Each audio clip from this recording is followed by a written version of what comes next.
अगला मुझे रात है। जस्ट अब भी अयोध्या पहुंची मैं। देखिए कल सुबह से ट्रैवलिंग कर रही हूँ। मेरे को लोग इतना फ़ोन पे परेशान करते, माँ आप कहाँ हो। यात्रा कर रही हूँ मैं कोलकाता से इधर क्या बोलते हैं, कोलकाता से अयोध्या। आप खुद मैप पे सर्च मारिए, 950 किलोमीटर है। एक तो मेरा व्रत है दशा माँ का, सुबह से कुछ खाना पीना नहीं रहता, रात को एक टाइम खाना रहता है।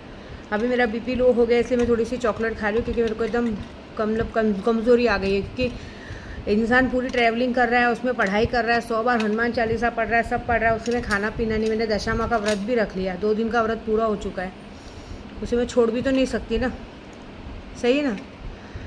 तो अभी ऐसा है क्या, दशा माँ का 3रा दिन का व्रत चालू है।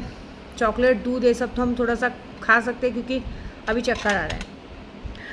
लेकिन मैं सबको एक बात कहूँगी, मैंने पूजे पे देखा हनुमान चालीसा के टाइम बहुत सारे लोगों की शक्लें आ रही है जिनसे मेरा दूर दूर तक कोई लेना देना नहीं है। एक तो पहले आप लोगों ने गलती की है, दूसरों के बच्चों को भड़काने की, दूसरों के घर में आग लगाने की, उसके बाद हमारे साथ काम पे आके फालतूगिरी करने की, उसके बाद अपनी गलती नहीं मान के आपको उसकी सज़ा मिल ही रही है, लेकिन उसके बाद आप लोग मेरे काम में अड़चन डालने की कोशिश करो, मेरी यात्रा पूरी ना हो इसलिए कोशिश करो। तो यात्रा तो पूरी हो चुकी है पागलों, कामाख्या की पूजा हो चुकी है। अब तो मैं कैसा बॉम्बे पहुंची, तो धीरे धीरे एक एक श्रावण का महीना है तो एक एक दर्शन करते हुए घर पहुंचूंगी, ऐसी बात है। तो उसमें अब मेरा कुछ बिगड़ेगा नहीं, बल्कि ऐसा नहीं होगा तुम्हारा बिगड़ जाए, क्योंकि खाली टाइम बचा है, जिनकी शक्लें दिख रही उनका ना बिगड़ जाए। देखिए अभी हमारे भारत सरकार ने एक अच्छा निर्णय लिया। देखिए अभी हमारे, मैं बोली ना, मैंने बीच में ही, देखो मेरे को ऐसा लगता है कभी मेरी वीडियो सरकार तक बरोबर जा रही है, क्योंकि अभी मैंने कहा था कि हमारे कितने ऐसे लोग हैं जो अदर कास्ट में शादी कर लेते हैं। हमारे कितने जय भीम समाज के लोग हैं, जय भीम समाज के लोग बौद्ध समाज के होके भी उन लोगों ने अदर कास्ट में शादी कर ली है, और बाद में अपने आप को जय भीम बताते हैं। फिर बोलेंगे कि हम लोग क्या बोलते हैं, हमारी काड़ूबाई कुल देवी है, खंडोबा कुल देवता है, सब बताते हैं। अभी आज ही हमारे माननीय मुख्यमंत्री जी ने ये कहा है कि आरक्षण जो सिर्फ हिंदू से शादी करेगा, हिंदू में शादी करेगा, या फिर बौद्ध समाज या सिख समाज, क्योंकि वो एक दूसरे में ही शादी करते, वो अदर कास्ट में नहीं करते, उन्हें ही आरक्षण मिलेगा। इसके अलावा अगर किसी ने इस्लाम धर्म में या ईसाई धर्म में शादी की है और उसके बाद भी उन लोगों ने अपना पहले का सरनेम लगा के अगर आरक्षण लिया होगा, और आरक्षण लेने के बाद आरक्षण के साथ साथ उस चीज़ का फ़ायदा उठाया होगा, तो उस पर कष्ट तगड़ी कार्रवाई होगी और उन्हें आरक्षण नहीं दिया जाएगा, मतलब वो निलंबित कर दिया जाएगा। सबसे बड़ी बात खुशी की ऐसी है कि हमारे माननीय प्रधानमंत्री जी ने भी ये लागू किया है कि जिस तरह से बेलगाम में हुआ था, कश्मीर में लोगों की जात पूछ के उनको मारा गया था, हमारे महाराष्ट्र में भी यही बात हो रही है। हमारे महाराष्ट्र में ये बोल के मारामारी हो रहा है कि तुम्हें मराठी बोलने आती है कि नहीं। तो हमारे माननीय प्रधानमंत्री जी ने कहा है कि जो हालत वहाँ उन लोगों का किया है वही हालत यहाँ होगा। मतलब समझ लीजिए, जो ज़बरदस्ती आप लोग जाके लोगों को मार रहे हो, पीट रहे हो, अपने नेता की बात सुन के, हो सकता है आप लोगों को देश निकाला कर दिया जाए, आपको आजीवन के लिए यहाँ से निलंबित कर दिया जाए, भारत से निकाल दिया जाए, क्योंकि पार्टी तो रद्द होने वाली है। और मैं एक बात बता देती हूँ, जिस पार्टी के लिए आप लोग इतना लड़ रहे हो, अच्छी बात है लड़ो। देखिए मैं अभी भी बोलूँगी, महाराष्ट्र में रहना, मराठी बोलना ज़रूरी है, लेकिन मार पीट के ज़बरदस्ती नहीं। हिंदी राष्ट्र भाषा है, हिंदी एक ऐसी भाषा है कि हम किसी भी स्टेट में चले जाए, अगर हमें उनकी भाषा नहीं आती होगी, देखिए हिंदी एक सरल भाषा है जो एक दूसरे को बातों को समझने में, आदान प्रदान करने में ईजी होता है, ठीक है। अभी आप हमारे गांव चले जाओ, भैया बोलने नहीं आएगा तो आप हिंदी में पूछोगे ना, अरे भाई क्या बोल रहा है बोल, ऐसी बात है। तो अब इसके लिए हमारे माननीय प्रधानमंत्री जी ने कहा है कि मारामारी सहन नहीं होगी, जो भी इस तरह की हरकत करेगा उसे दोषद्रोही ठहरा के उसे आजीवन के लिए जेल में डाल दिया जाएगा और उनके परिवार को यहाँ से, देश से निलंबित कर दिया जाएगा। आप समझ लीजिए, ये मैं झूठ नहीं बोल रही, आप नेट पे सर्च मारिए, बाकायदा हमारे मुख्यमंत्री जी ने बताया है कि हमारे माननीय प्रधानमंत्री जी ने लागू कर दिया है क्योंकि देश में इतनी सारी भाषाएं और सभी भाषाओं का मान दिया जाएगा। इंसान अब कहीं भी रह के कुछ भी कर सकता है। आप सोचिए 1947 में हमने अंग्रेजों से देश आज़ाद कराया, अंग्रेजी भाषा को तो आप लोग विरोध नहीं कर रहे, जिन अंग्रेजों ने हम पर कितने सालों तक राज किया। 47 में हमारा देश आज़ाद हुआ, हमें नौकर बना के रखा था अंग्रेजों ने। आप लोग उनकी भाषा को मान दे रहे हैं, वो भाषा चलेगी, लेकिन हिंदी भाषा नहीं चलेगी जो सबसे ईजी है।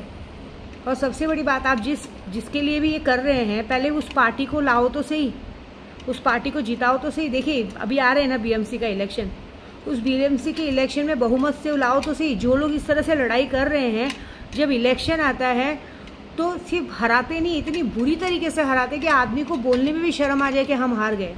अभी लोकसभा के चुनाव में इतनी गंदी तरीके से मतलब वोट था ही नहीं, गिने चुने, मतलब उनके घर के वोट थे बस। आप लोग जो उनके सगे बनते हो, हर जगह पे अपना मान दिखा रहे हो, आप लोगों ने खुद जाके सबने बीजेपी को वोट दिया है, ठीक है। भले पैसा लेके दिया है भाई, सीधी बात है, सब लोग ने पैसे लेके वोट दिए हैं। हमने खुद देखा हमारी गोराई में, सबको 10,000, सबके घर पे एक एक वोट का 10-10, 5-5 हज़ार दिया, लेकिन वोट दिया ना आपने। तो आप जिसको वोट दे रहे हो उनकी ताकत तो समझो, जब वो आपको पैसा दे सकते हैं और आपसे वोट ले सकते हैं, तो अगर आप इस तरह की हरकत करोगे तो आपको देशद्रोही करके आपको देश निकाला भी कर सकते हैं। और एक बार देश निकाला कर दिया ना तो फिर आपके नेता भी आपके काम नहीं आएंगे, क्योंकि नेता तो एक दूसरे के, अभी देखिए नेता कब पलटी मार के कब किसके साथ ज्वाइंट हो जा रहे कुछ पता नहीं। अभी हम लोग जिसके लिए लड़ रहे हैं, पता चला कितने दिनों तक गाली दे रहे थे कि कुछ भी हो जाएगा हम इस पार्टी में नहीं जाएंगे, और आज पता चल रहा है कि उसी पार्टी में जाने के लिए मस्का मारा जा रहा है। हम देखिए किसी का नाम नहीं लेंगे, लेकिन एक बात बता रही, हम आम पब्लिक लोगों के लिए झगड़ा नहीं कर सकते।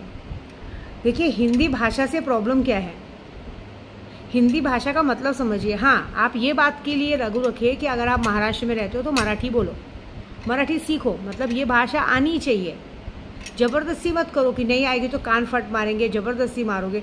आपके ये गलती करने से आपको लग रहा है ना कुछ होगा, देखा जाएगा। हम लोग कितने, मैंने न्यूज़ में देखा है, रील में, क्या आप बोल रहे हैं कि हम लोग प्रांत प्रांतियों के, थोड़ी प्रांत प्रांति क्या होता है। आप किसी भी देश में कहीं भी जाके आप भी जाके नौकरी का धंधा कर सकते हो। अभी समझिए हमारे अंबानी जी गुजराती हैं और रिलायंस का पूरा उनके हाथ में। अगर उन्होंने बोला कि जब हमारे लोगों को बिजनेस नहीं करने दिया जा रहा है तो उन्होंने लाइट ले लिया, तो महाराष्ट्र में किसी के घर में बत्ती नहीं जलेगी। टाटा बिरला, उन्होंने भी अगर अपना बिजनेस पीछे ले लिया तो फिर खाने के भी वांदे हो जाएंगे, फिर किससे मांगोगे आप। एक छोटा सा 500 का नोट, उस पर भी हिंदी में लिखा है 500 रुपया, वो भी मत लो ना फिर आप।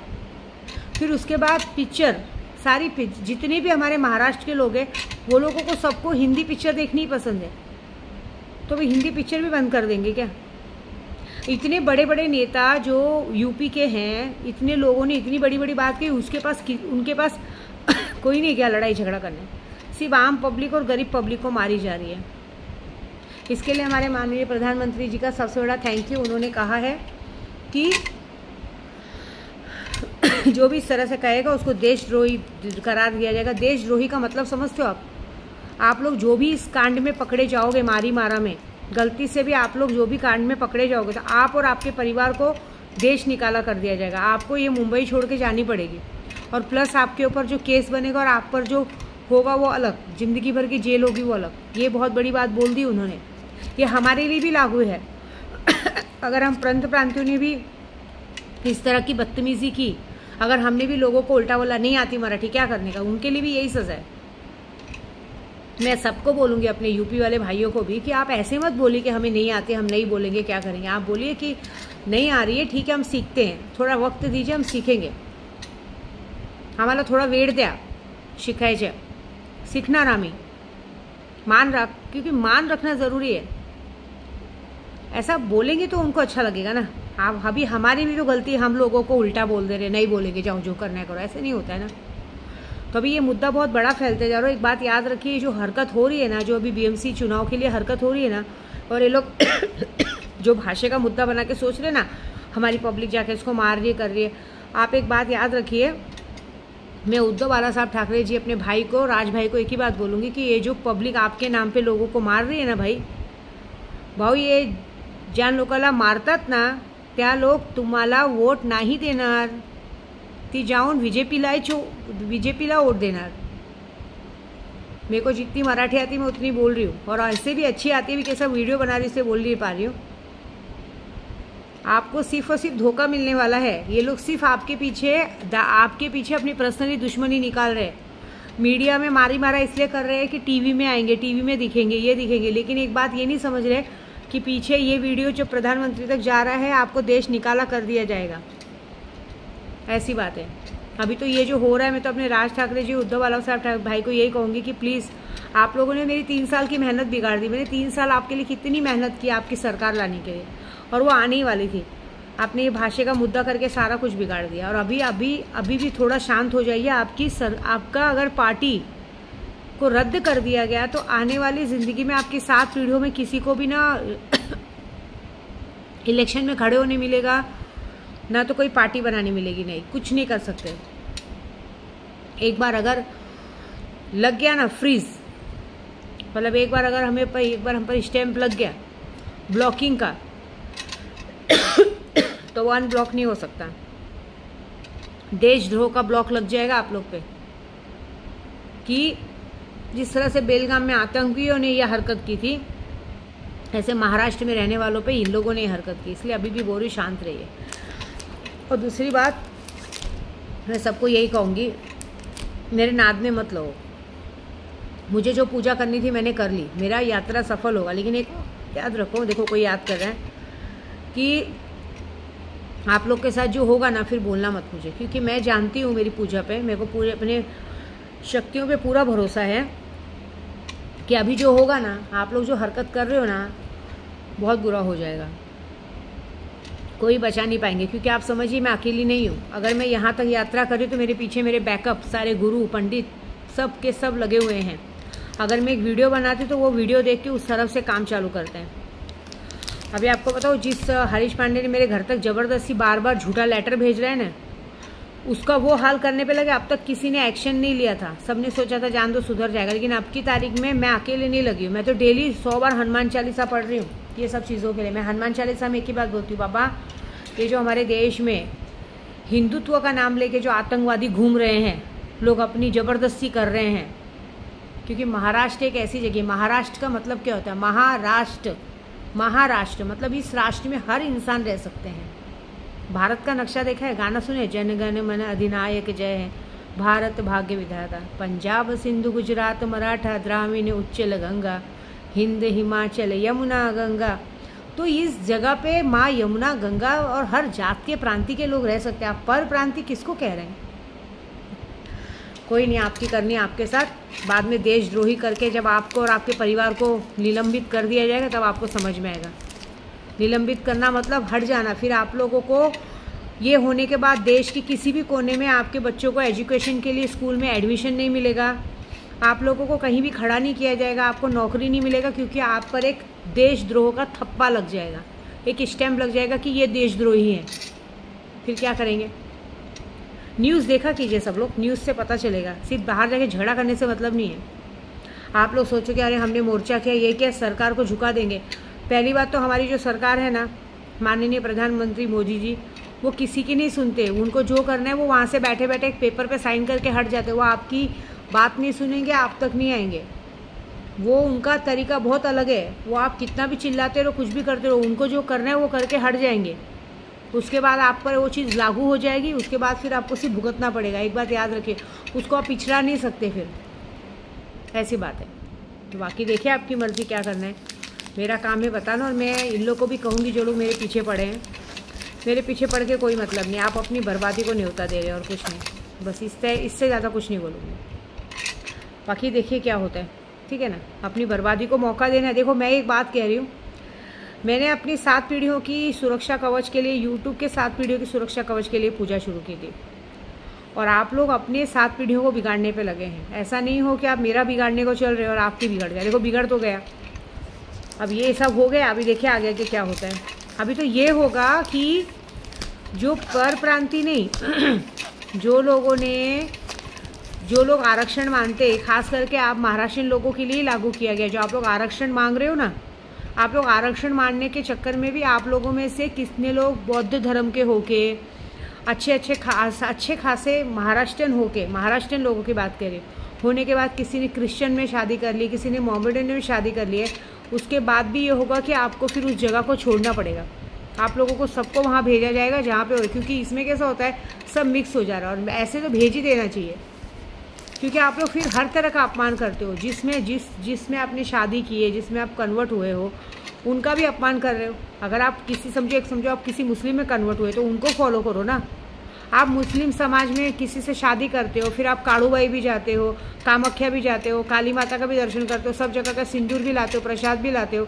भगवान ने आपको सिंदूर लगाने का हक नहीं दिया है, भगवान ने आपका माथे का सिंदूर हटा दिया है, फिर भी आप सारी सुहागनों को अपने हाथ से सिंदूर बांटते हो। मतलब आपने तो अपना सुहाग खो दिया, बाकी लोगों को भी अपने हाथ से सिंदूर बांट के उनका भी सुहाग खो दो।